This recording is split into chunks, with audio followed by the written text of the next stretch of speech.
Sanjay cycle के द्वारा जो 10 किलोमीटर प्रति घंटा की चाल से चलता है तो 6 मिनट लेट पहुंचता है अपने कार्यालय। जब उसकी चाल 2 किलोमीटर प्रति घंटा की बढ़ा देता है तब वो 6 मिनट पहले पहुंच जाता है। तो अब घर से कार्यालय की दूरी कितनी है? पिछला सवाल में सेम वैसे ही था, चाल पूरे समय वाला, और ये भी वैसे ही। अब यहाँ पर लिखेंगे जब संजय जो है 10 किलोमीटर प्रति घंटा की चाल से लगा समय, 10 किलोमीटर की चाल से उसको जो समय लग रहा है, यहाँ पर हम लोग सबसे पहले इस लाइन को लिखने से पहले हम मान लेंगे कि जो घर से कार्यालय की दूरी है वो है x किलोमीटर। यहाँ पर माना घर से कार्यालय की दूरी x किलोमीटर है। ठीक है भाई। अब 10 किलोमीटर प्रति घंटा की चाल से जो समय लग रहा है, समय बराबर होता है दूरी बटे चाल। समय बराबर दूरी, दूरी कितनी है घर से कार्यालय की? x, और चाल चल रहा है वो 10 किलोमीटर प्रति घंटा की चाल से। ये समझ में आ गया?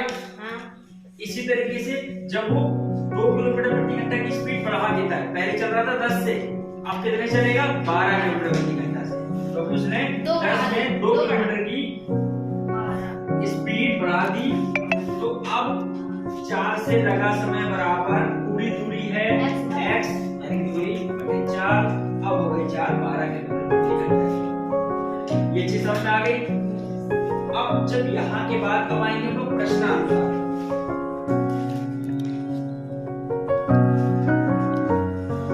प्रश्न में क्या कह रहा है? हम उसी तरीके से करेंगे कि 10 किलोमीटर की चाल से चल रहा है तो 6 मिनट विलंब से पहुंच रहा है। 6 मिनट, अगर इसको हम घंटे में बदलना चाहें तो भैया हम लोग 6/60 कर देंगे। 60 मिनट से इसको भाग देंगे, घंटे बदल जाएगा। ये तो आप लोगों को मालूम ही है।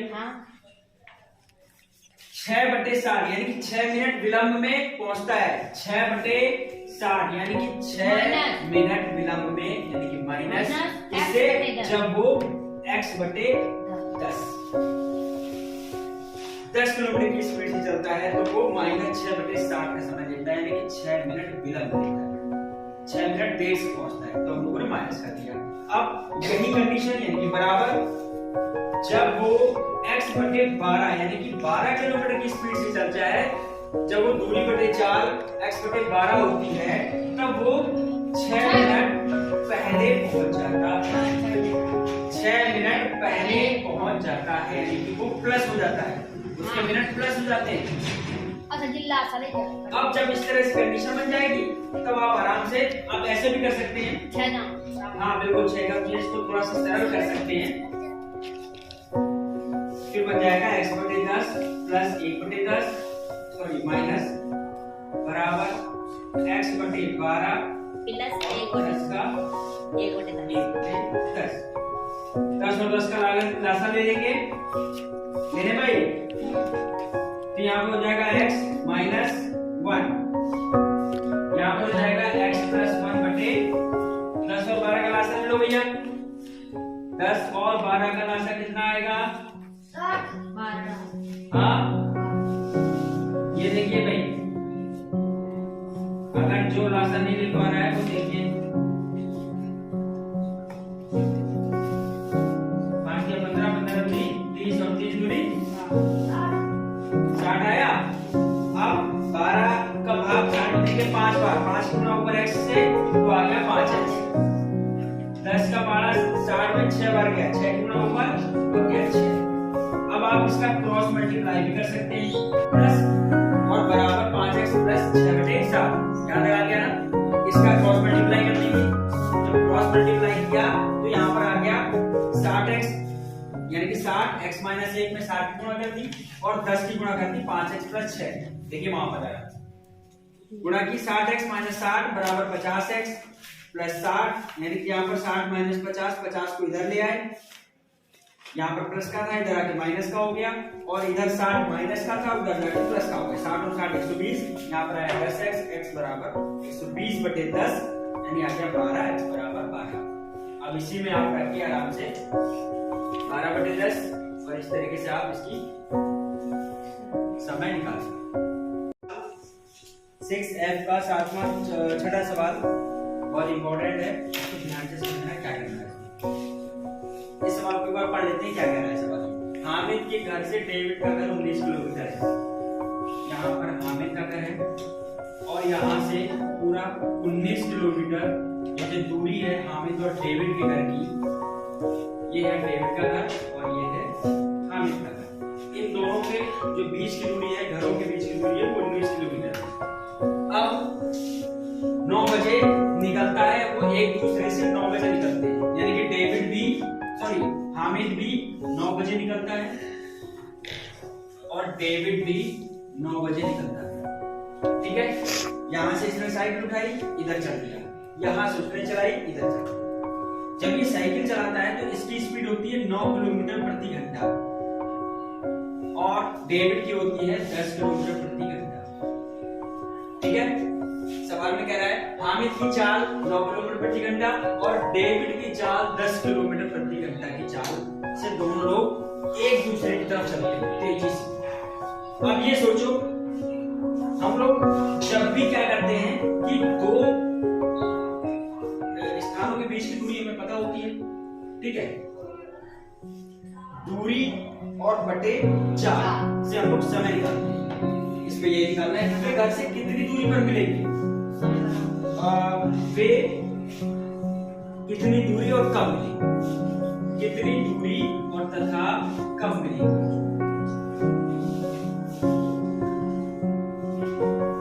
ठीक है भाई, यहां तक समझ गए। अगर आप ये सोचो कि यहां से ये चल रहा है 9 किलोमीटर प्रति घंटा की स्पीड से और यहां से चल रहा है ये 10 किलोमीटर प्रति घंटा की स्पीड से,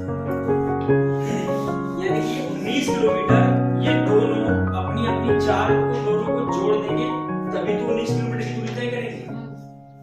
ऐसा तो है नहीं कि केवल हामिद ही यहाँ से 9 किलोमीटर प्रति घंटा पहुंच जाएगा, कुछ दूरी ये भी तो चल के आएगा। तो ये चल रहा है 10 किलोमीटर की स्पीड से और ये चल रहा है 9 किलोमीटर की स्पीड से।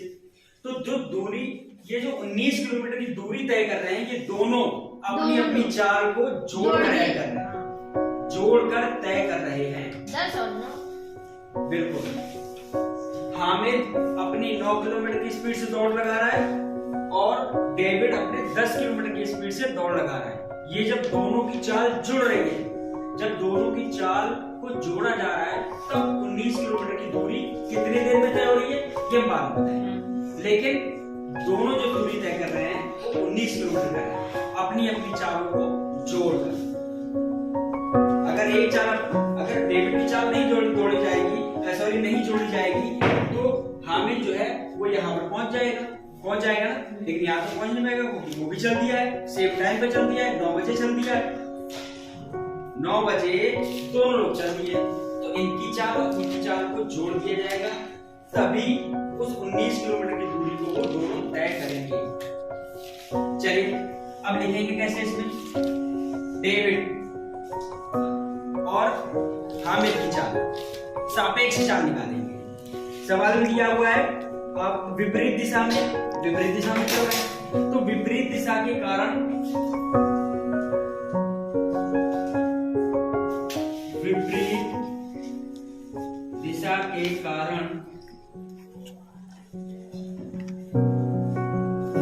सापेक्ष चाल बराबर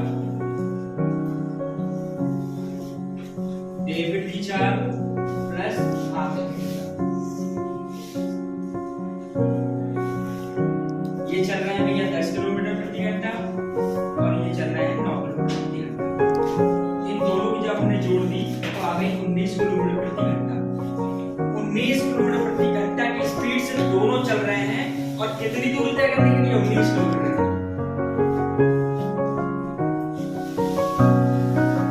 दोनों के द्वारा तय किया गया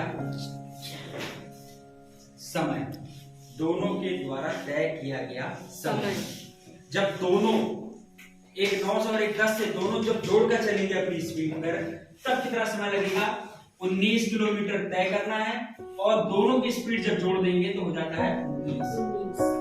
19 एकम 19 कितना घंटा लग रहा है? 1 एक। हाँ सर जी, दोनों जब यहाँ से चले और ये यहाँ से चला और वो चला 10 किलोमीटर, वो चला 9 किलोमीटर की स्पीड से, तो दोनों की चाल हो गई 19 किलोमीटर प्रति घंटा और दोनों को दूरी तय करनी थी 19 किलोमीटर और दोनों 1 घंटे में यहाँ पर आके मिल गए। बीच कितने घंटे मिल गए? 1 घंटे। कहाँ से निकाला?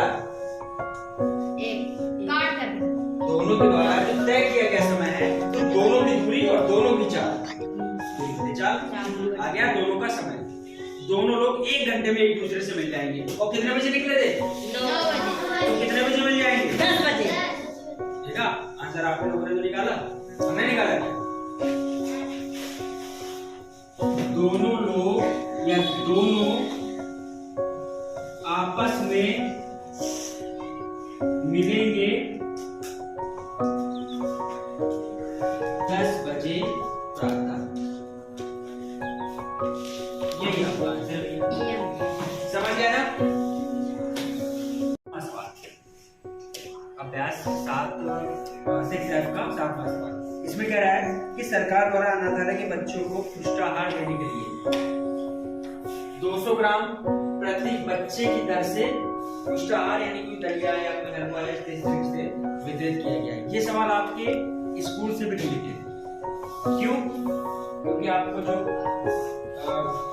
MDM में जो दिया जाता है वो उसके हिसाब से भी आप इसकी संख्या निकाल सकते हैं। कितना बच्चों को बांटा गया, कितने ग्राम या कितने किलो बांटा गया और प्रति बच्चा एक बच्चे को कितना दिया जाता है, उसके हिसाब से आप बच्चों की संख्या निकाल सकते हैं कि आज के दिन या कल के दिन या परसों के दिन या उस दिन कितने बच्चों ने खाना या कितने बच्चों ने कितना खाना खाया, है ना? उस अनाज की मात्रा भी आप लोग इस सवाल की वजह से निकाल सकते हैं। अब सवाल दोबारा से पढ़ेंगे हम लोग। अनाथालय के बच्चों की संख्या, अनाथालय के बच्चों को 200 ग्राम प्रति बच्चे की दर से, 200 ग्राम एक बच्चे को दिया जाना है, 200 ग्राम एक बच्चे को दिया जाना है और कितना दलिया बांटा गया यानी कितना पुष्टाहार बांटा गया? 20 किलोग्राम, 20 किलो पूरा बांटा गया। लेकिन हमें ये पता है कि प्रति बच्चे को 200 ग्राम देना है, ठीक? लेकिन हमें संख्या नहीं पता कि कितने बच्चों को बांटा गया, ये नहीं पता। लेकिन ये पता है कि एक बच्चे को 200 ग्राम देना है और पूरी दलिया जो है वो 20 किलोग्राम बटी है, ठीक है? तो हम इसके लिए क्या करेंगे? हम लोग सबसे पहले तो ये निकालेंगे कि कुल दलिया कितनी है। पहले ये चीज क्लियर कर लेते हैं। कुल दलिया जो है वो है 20 किलो। अगर यहाँ पर कह रहे हैं प्रति बच्चे को 200 ग्राम, यहाँ पर ग्राम में मात्रा है, तो सबसे पहले तो हम 20 किलो को ग्राम में कर लेंगे। तो 1 किलो में कितने ग्राम होते हैं? 1000 ग्राम। 1000 से लिया तो हमने गुणा कर दिया तो कितना आ गया? ये आ गया 20,000 ग्राम। ये तो आ गई कुल दलिया जो बांटी गई ग्राम, क्योंकि हमें प्रति बच्चे को ग्राम में देनी है तो ग्राम में हमें इसको निकालना है। अब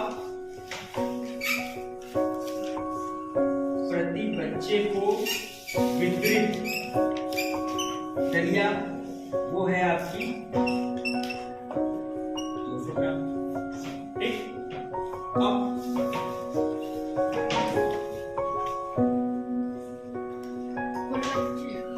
बच्चों की संख्या जिन्हें वितरित किया गया, ये क्या होगी? कुल मात्रा, कुल मात्रा बटे एक बच्चे की खाने की मात्रा। कुल मात्रा जो बांटी गई टोटल, उससे जब आप एक बच्चे को जो बांटा जाना है उससे आप जो भाग दे देंगे तो आपकी कुल बच्चों की संख्या निकल आएगी।